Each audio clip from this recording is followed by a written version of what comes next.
Kai, welcome. I'm here with Kai Jordan, and for me, this is a real deep honor. Um, I met you years ago, and Mhm. you're going to be coming back to Regina. You're holding a full moon ceremony on Saturday, August 9th. And Mhm. I met you at a time in my life where I had come to a spiritual plateau. I'd been to a gong bath in a ceremony like it was almost a decade before that, before I met you.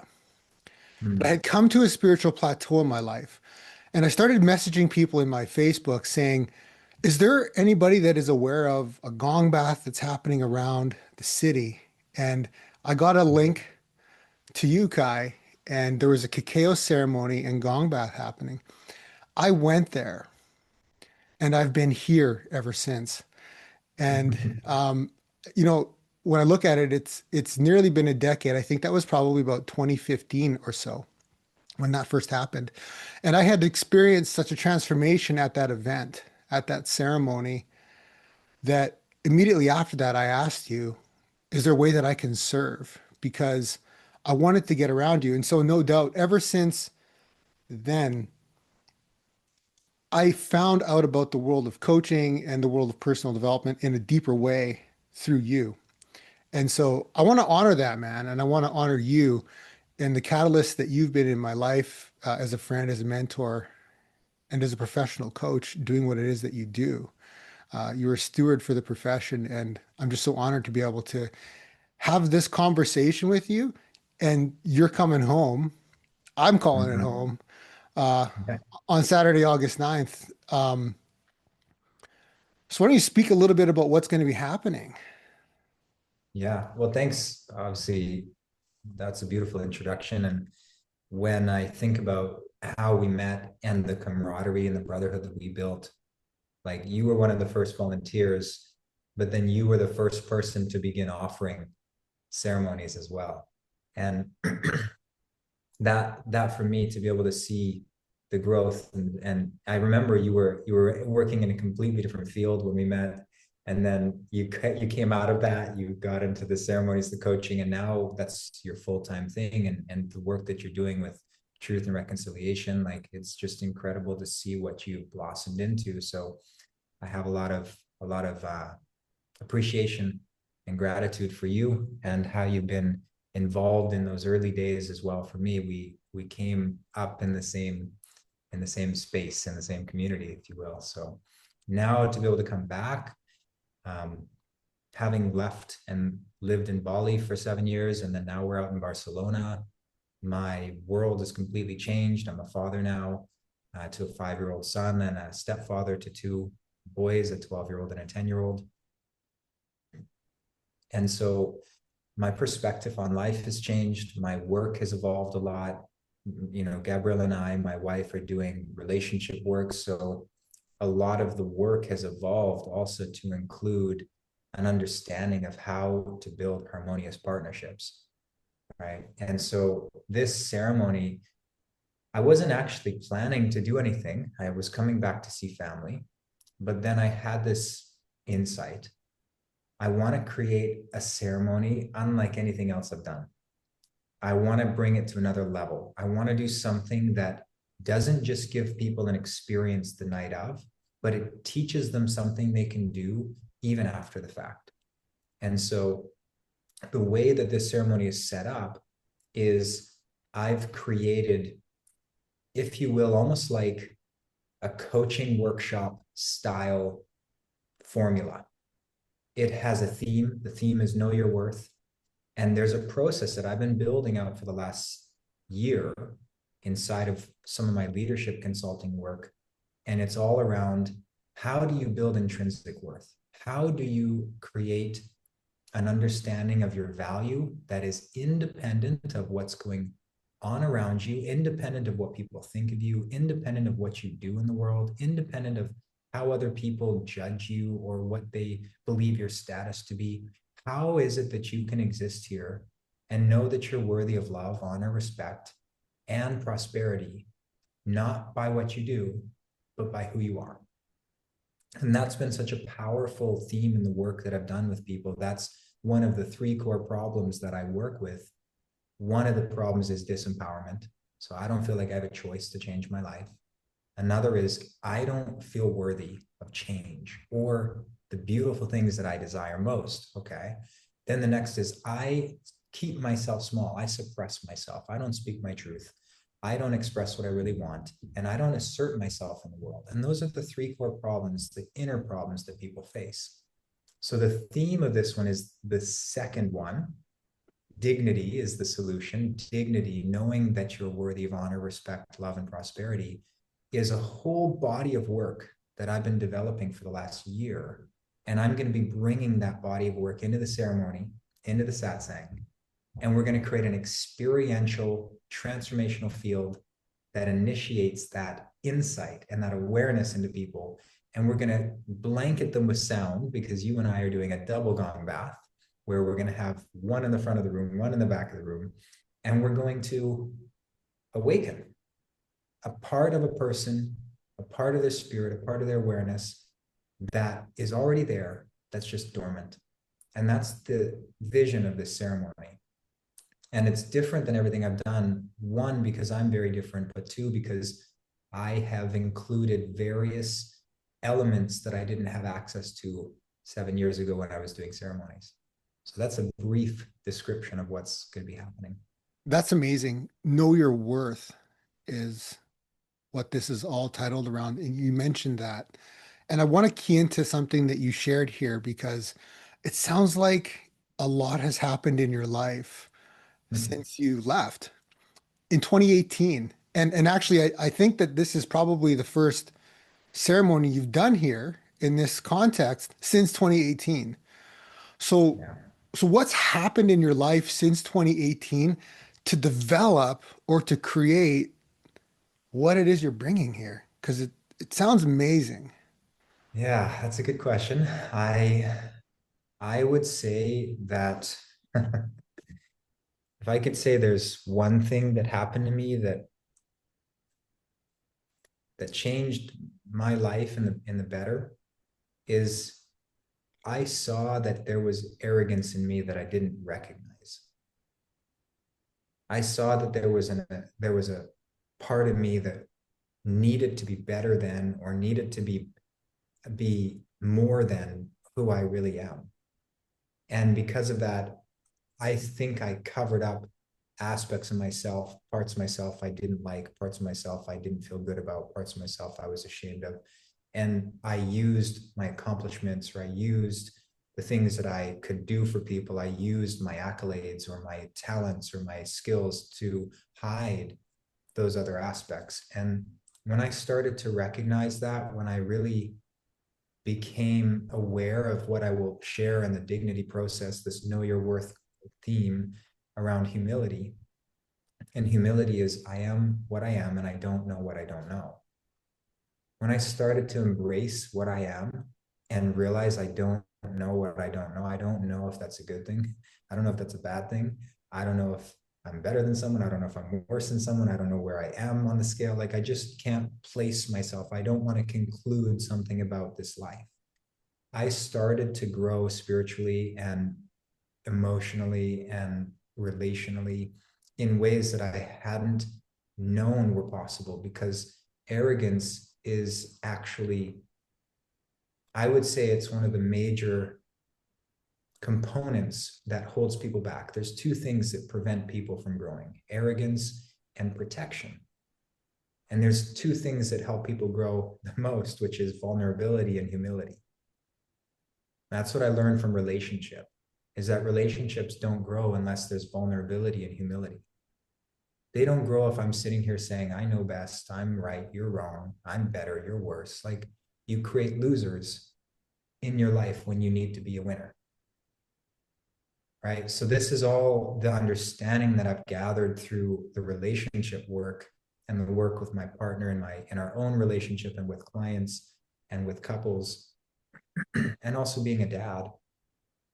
You really humble yourself. You are not the center of the world anymore, and someone else is, and that changes your perspective. So what I've been able to do in the last year or two is just cut back all of those egotistical, I'll say, aspects of self, not all of them, but a large majority of them that I was unaware of that were creating a false sense of progression, a false sense of growth. And now I feel what dignity gives to me, what humility gives to me, which dignity arises out of that. It's a humble pride. That's what dignity is. It's not a modest pride. A modest is I feel good, but I can't feel good because that's not good. That's a bad thing to feel good. And then an arrogant pride is I feel better than all of you. The humble pride is just, hey, I feel really proud of what I've been able to accomplish. And I don't know if that's better or worse than anyone else. And there's no comparison. So having come to that place where I can be aware of that and be conscious of that and not allow accomplishments to go to my head or not allow failures to deflate me, I can just be here and deal with life without needing to prove anything. And that's one of the biggest reliefs that I've ever had. Just knowing that I don't have to prove anything about who I am to anyone else allows me to be myself and allows me to embrace whatever comes up. And that, I would say, is one of the greatest gifts that a person can receive, is to just be okay with themselves, to not have to live up to other people's standards, to not be affected by their judgments, to just accept life as it is. Mm-hmm. That's amazing. I got a question here for you. Because of the name devotional love, with Mm. what you just said, does that make devotional love simpler? Devotion is the core of that. Like humility and vulnerability is devotion in relationships. And our devotional love path is the complete opposite of what every other relationship path is about. Every other relationship path that I notice is all about how do you get your way in the relationship? What do you have to say to get what you want? Like, put yourself first, prioritize your needs, stand up for yourself, know how to communicate, set boundaries. And this is like the opposite, which is learn how to dissolve yourself, make yourself less important, know when to give up what you need to get, know when to let go of being right. Like, it's not about assertion, it's about dissolution. And we have a very simple 3-step, I guess, framework, which is prioritize love and connection. So that means over being right, over getting my way, and over being mad, holding a grudge. So if I can let go of those three, doesn't matter what happened between us, we may not agree, but I can come back to love. The next one, manage my nervous system. So manage myself, my attachment wound, and my what I bring into the relationship, get a hold of myself, and take responsibility for my triggers so that I don't blame and I don't project and I don't expect you to fix me. And the third one is know how to minimize the activation of your partner's nervous system or their triggers. Understand them well enough to not do harm as best as you can. And when you can create those conditions, you can become a partnership that grows and thrives without much effort, because that's like water, sunlight, and soil. Those are just the 3 conditions that people need to thrive in relationship. And so all of these things that I've learned in studying relationship, in applying it in my own relationship, in working with clients, this all comes even into those discoveries of that leadership work, because it's inside of the relationship work that I discovered all of this. Wow, that's incredible. That's absolutely incredible. I feel myself just needing to sit and listen to myself integrate what you just shared. And I'm gonna go on to the next question here that I have for you.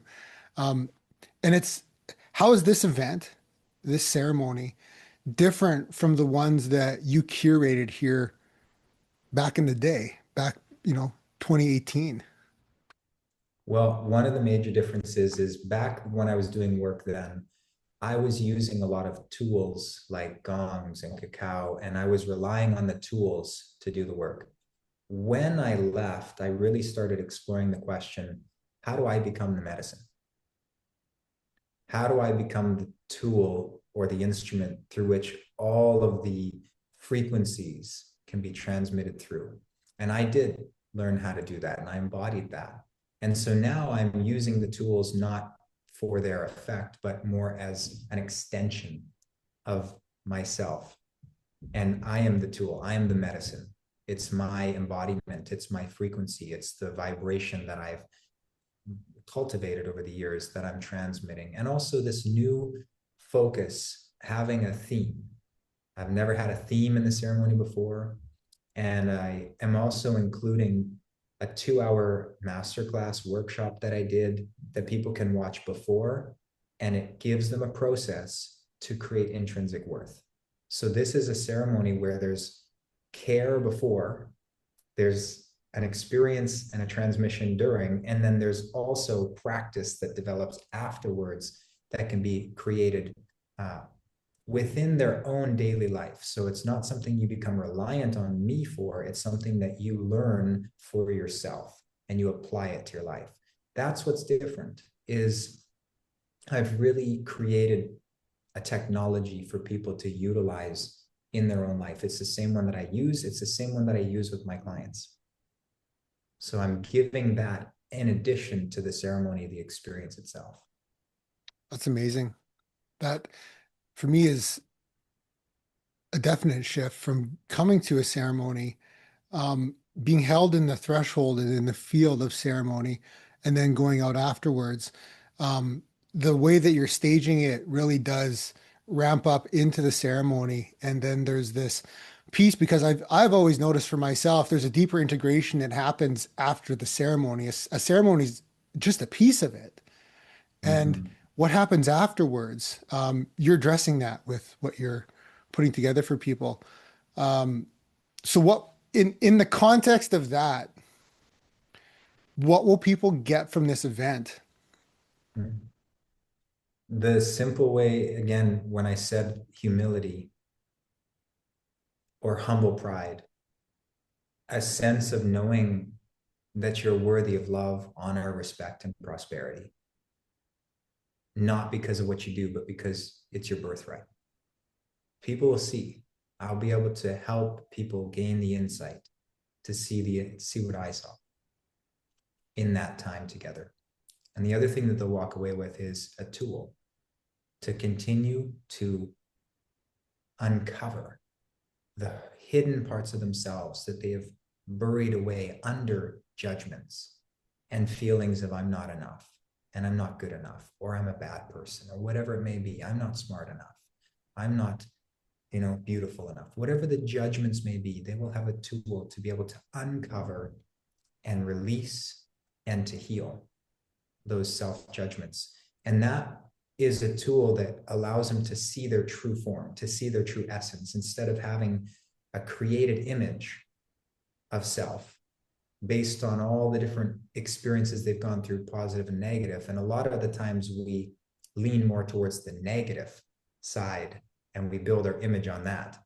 This is really just seeing your beauty, not because you're comparing yourself to someone, oh, I'm beautiful because I'm more like this, more this than them. It's like, I'm beautiful because one of my qualities is that I bring clarity to the world.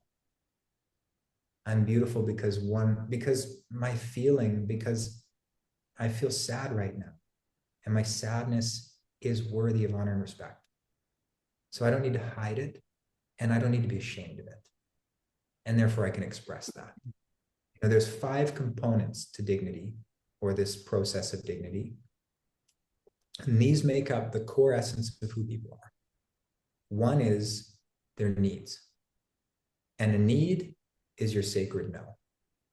And it's a masculine aspect of life. Life is trying to guide you by telling you, no, don't eat that 15th chocolate bar. It's not going well. No, don't be in that relationship with that person because you're constantly being hurt. No, don't take that job offer. It doesn't value you. No actually is a way that we can navigate our life. It's a form of a compass. It's one side of the compass.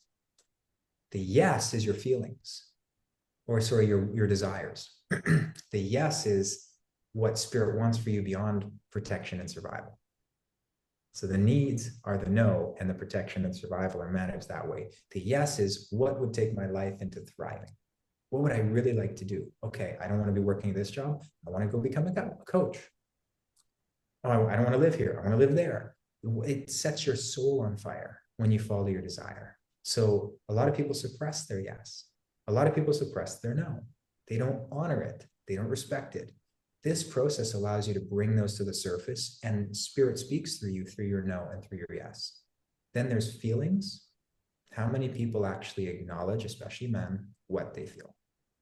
Can you even notice what you're feeling in a moment of frustration? This allows you to build a relationship to the deeper part of yourself that is being affected by everything that you interact with. And it's showing you through your body what's this moment by moment experience. And then the other part is perception of reality. How do I see the world? A lot of people don't value how they see the world. People who think they're stupid haven't valued how they see the world. They don't think that they could have an idea that could make a difference. So when you value, honor, and respect that, your ability to see the value of your perception of reality and to be able to share it increases. And then the last one is the innate gifts. And innate gifts are what you're born with. They're not what you learn. They're not dependent on the skills needed to survive. They are your frequencies at birth, your innate qualities, your talents. And those are also things that people don't often honor and respect. They don't recognize. So when we encapsulate all that together, when we use this process, we bring it all to the forefront and you become self-expressed as you are. Man, I'm a product of that. That's that became me. I played in bands my whole life, and I never knew how to recalibrate who Sundance was because I was in recovery. I didn't want the lifestyle of playing in a band anymore. And even in my own head, I guess I had a vision of what I thought that meant. But Mm-hmm. when I entered into ceremony with you that first time, for me, I knew I'd landed home. And for anybody else, it might look totally different. But it became the catalyst that I was able to live from my innate gifting. And here I am today, and my whole life is created around that innate gifting. And it became unlocked. And I think there might have been for myself, I saw that there was something in the field when I was with you that you seem to own your own innate gifting. And I picked up on that. And so often in life, it was like I was waiting for some type of permission to act Mm-hmm. in my innate gifting. Yeah. And when I saw you doing something that you did, like that, the ceremony for me, it was so, for me, it was so new. Mm-hmm. I've never seen one do that under their own authority. And for me, to be able to move in life and to be able to pick that up, to know for myself that I could move in my own authority, I could move in my own sovereignty and show up in the world powerfully in my innate gifting. It changed my whole life, man. It changed my whole life. It did. Yeah. Um, is there anything you want to say in closing, Kai? This has been just awesome. The last thing is that with every ceremony that I've done, I've tried to give as much value as possible. I want to lead with generosity and service. So we also have a raffle, a giveaway for the participants. And already there's over 3,500 Canadian dollars worth of gifts that are going to be raffled away. So people are going to pay 120 US dollars to join, which is about 165. But you're going to get a 300 US dollar digital product from me, the dignity process, the know your worth kind of themed masterclass.